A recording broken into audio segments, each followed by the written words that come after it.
I now give the floor to the representative of Ethiopia.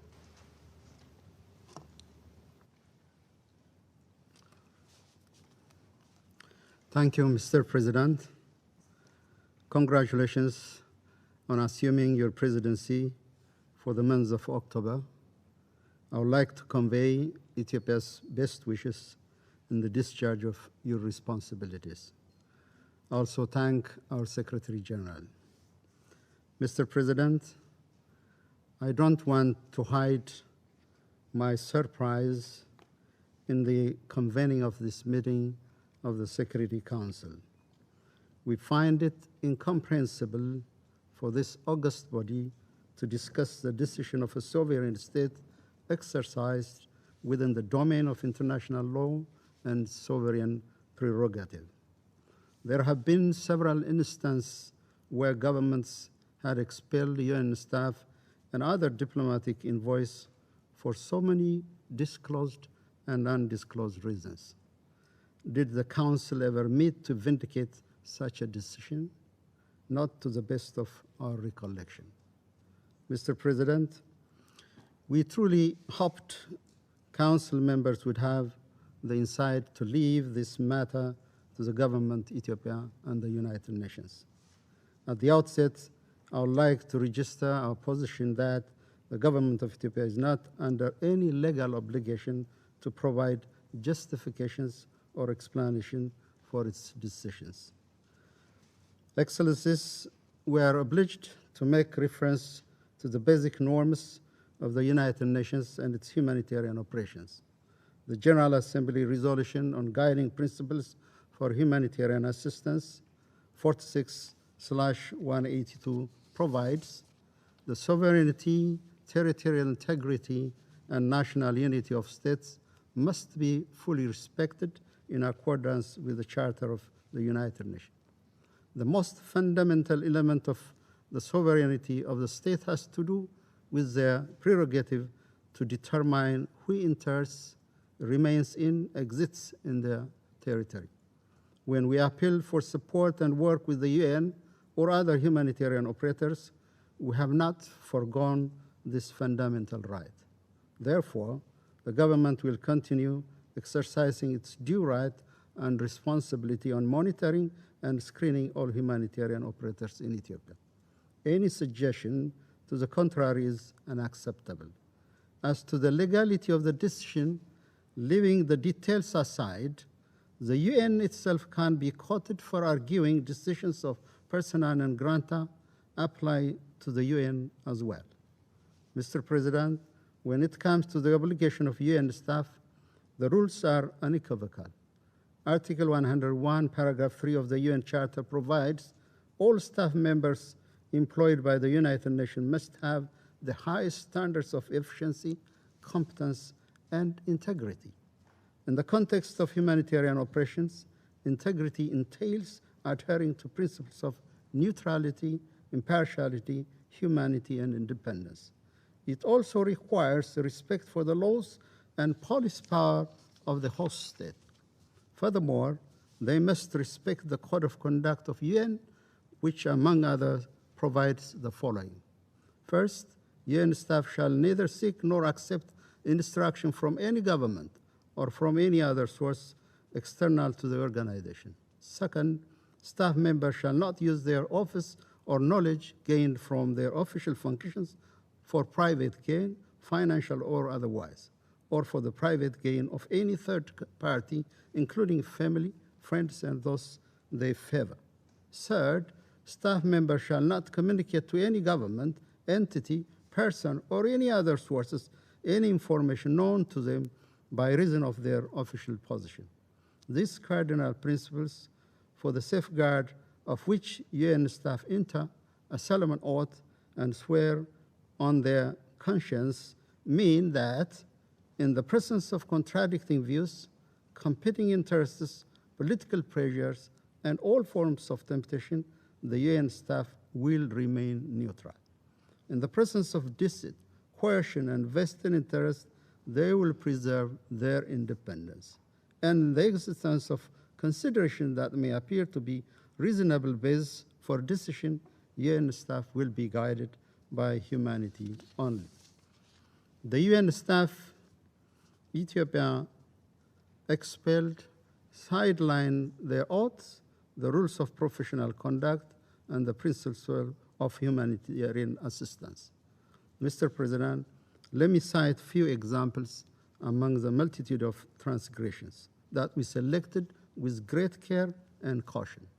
Needless to say, the misconduct of few individuals doesn't speak to the professional and able team of the UN in Ethiopia or anywhere else. Rather, it speaks of the serious ethical dilemma that existed in the humanitarian operation in Ethiopia for the past 11 months. These individuals executed the conspiracy created by TPLF and its member to generate an image of extreme casualty that warrants quote-unquote humanitarian intervention and rescues the criminal group.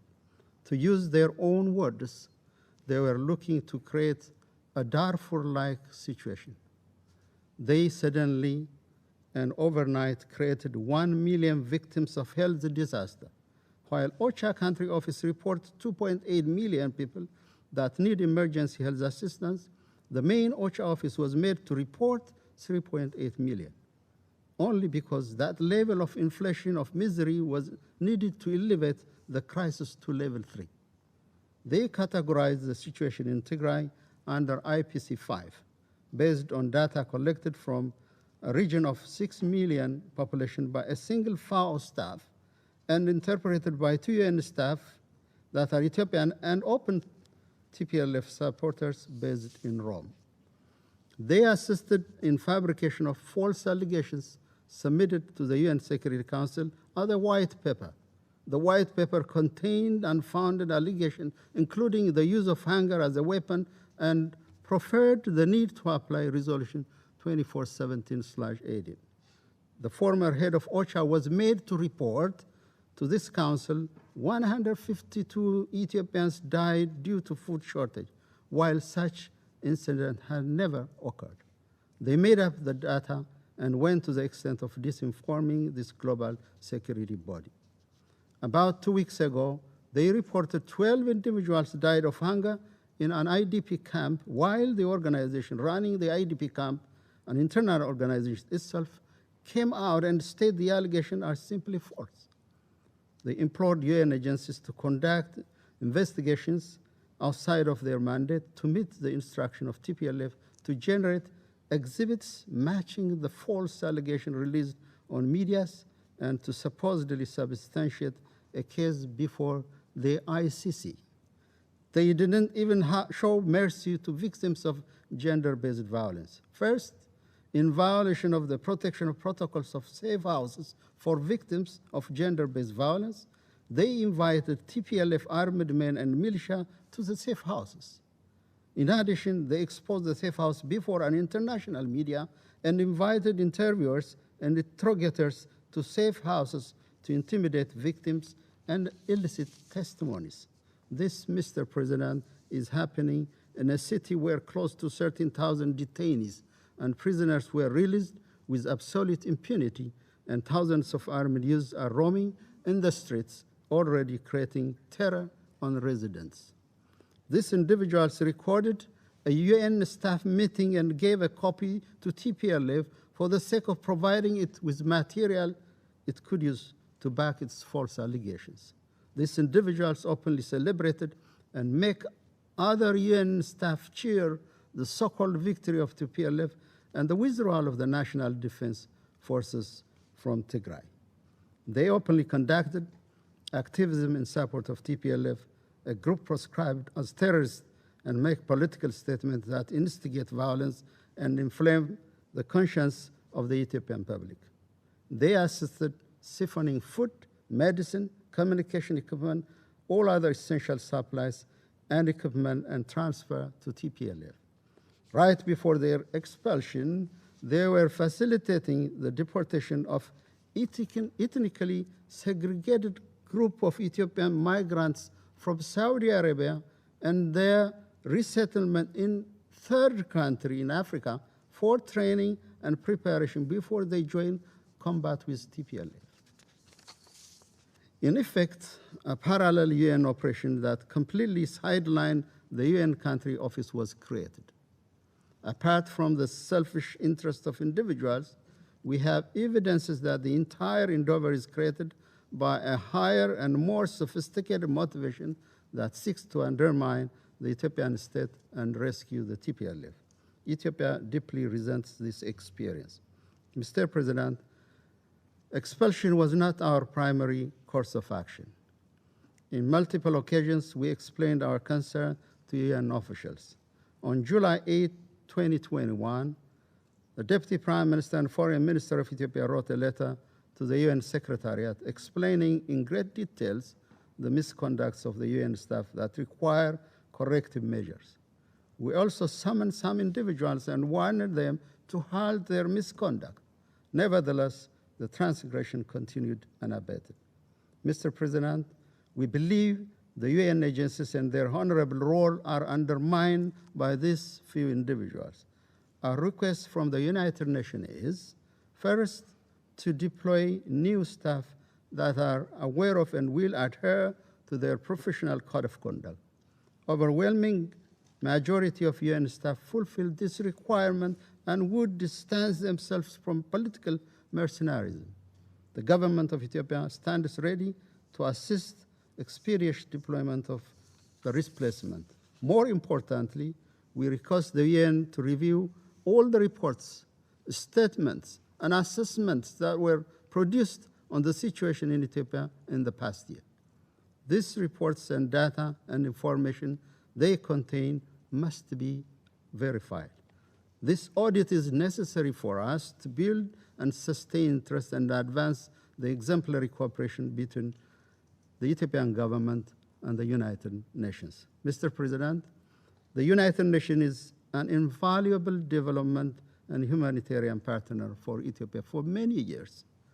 I want to underscore the great values we attach to the support of our organization during this difficult time. We also believe majority of the UN staff we have the privilege of working with have the requisite integrity and decency. Mr. President, I would like to reassure this Council the new Ethiopian government established with the popular will and mandate of the Ethiopian people to herald peace and prosperity stands ready to work with the international community to address long-standing and current challenges. We welcome and value initiative by leaders of our region, the African Union, and the support of the Secretary General Antonio Guterres toward sustaining peace and stability in Ethiopia. We assure you that we will facilitate the visa requests. No one should doubt the Ethiopian tradition of hospitality. What we ask is respect, dignity, and honesty, open and candid discussion. We will, as we did in the past, we will always stretch our hands to all those who treat us with dignity and equality. That is indeed the story of an Ethiopian life since the time of the League of Nations. I thank you.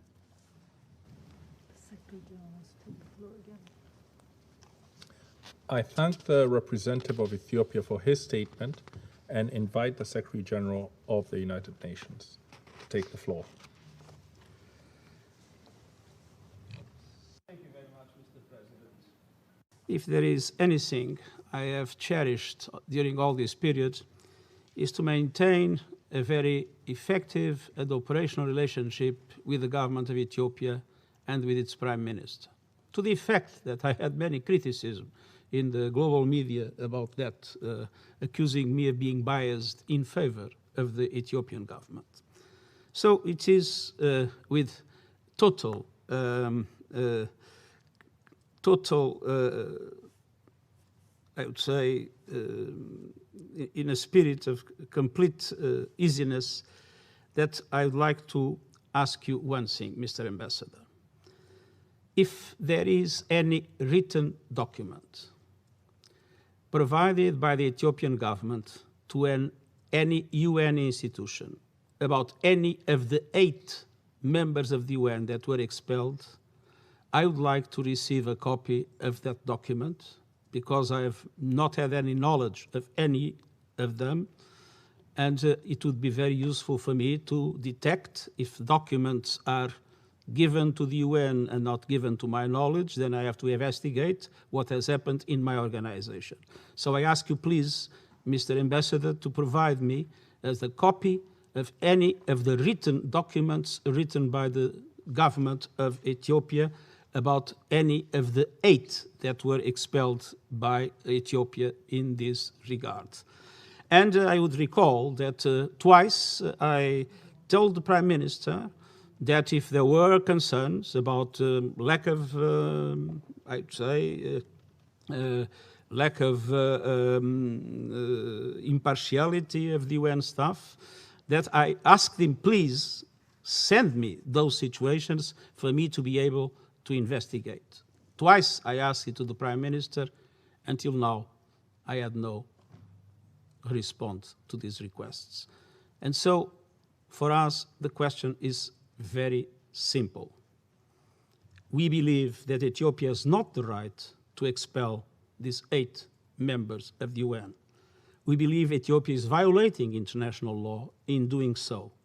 And we are ready to cooperate with the government of Ethiopia in relation to any situation in which the government of Ethiopia feels that any member of the UN is not behaving in total impartiality, in total independence, as humanitarian law prescribes and humanitarian principles establish. I want to tell you, Mr. Ambassador, we want to cooperate with the government of Ethiopia because we have only one agenda in Ethiopia, and that agenda is the people of Ethiopia. Tigrayans, Amarans, Afaris, Somalis, the people of Ethiopia. The people of Ethiopia is suffering. We have no other interest but to help stop that suffering. Thank you very much.